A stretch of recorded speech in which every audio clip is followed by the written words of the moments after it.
இன்றைக்கி மத்தியானம் நம்ம வீட்டில் வந்து சிக்கன் மசால் செஞ்சுருந்தோம். ஸோ அதில் கொஞ்சம் வந்து மிந்துருச்சு. அந்த சிக்கன் மசாலா இன்றைக்கி ஈவினிங்க்கு அப்படியே ஒரு ஸ்நாக்ஸாக சப்பாத்தி ரோல் செய்ய போகிறோம்.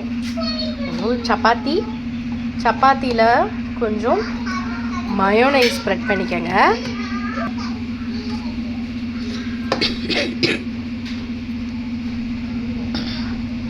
இதில் எக்கு சேர்க்கணுன்னாலும் ஆம்லெட் மாதிரி போட்டு இல்லை பொடி மாஸ் மாதிரி போட்டு சேர்க்கலாம். பட் நாங்கள் இப்போ எக்கெலாம் சேர்க்கல.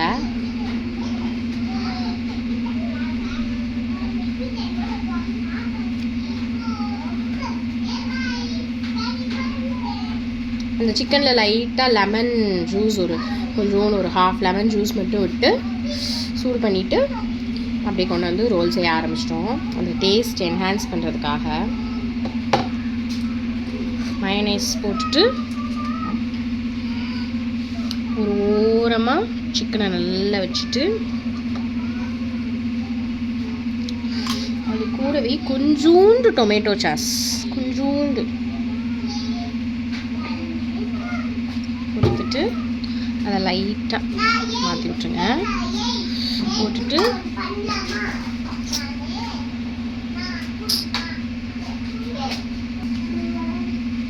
இப்போ நம்ம சீஸை துருவி வச்சுருக்கோம். அந்த துருவின சீஸ்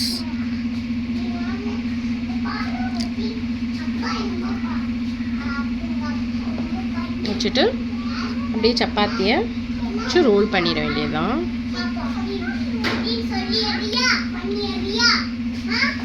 ரோல் பண்ணிவிட்டு இந்த சப்பாத்தி வந்து அந்த சீஸ் நல்லா மெல்ட் ஆகிறதுக்கு சூடு பண்ண கல்லில் நல்ல தோசை தாவா வந்து கொஞ்சம் லைட்டாக சூடு பண்ணி அதில் லைட்டாக இப்படி கொஞ்சம் நேரம் போட்டு ஒரு 2 minutes இல்லை 1 minute கூட போதும். ஜஸ்ட்டு அந்த மெல்ட் ஆகிறதுக்காக போட்டுட்டு எடுத்துட்டா அவ்வளோதான்.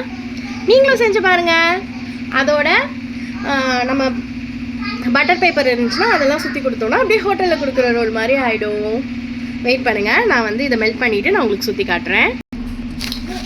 இப்போ இல்லை அந்த சப்பாத்தி ரோல் மிக்ஸ் ஆனோடனே ஒரு பட்டர் பேப்பர் இல்லைனா அந்த சப்பாத்தி ஸ்டஃபிங் பேப்பர்ஸ் இது வந்து நமக்கு ஆன்லைனில் கிடைக்கிது.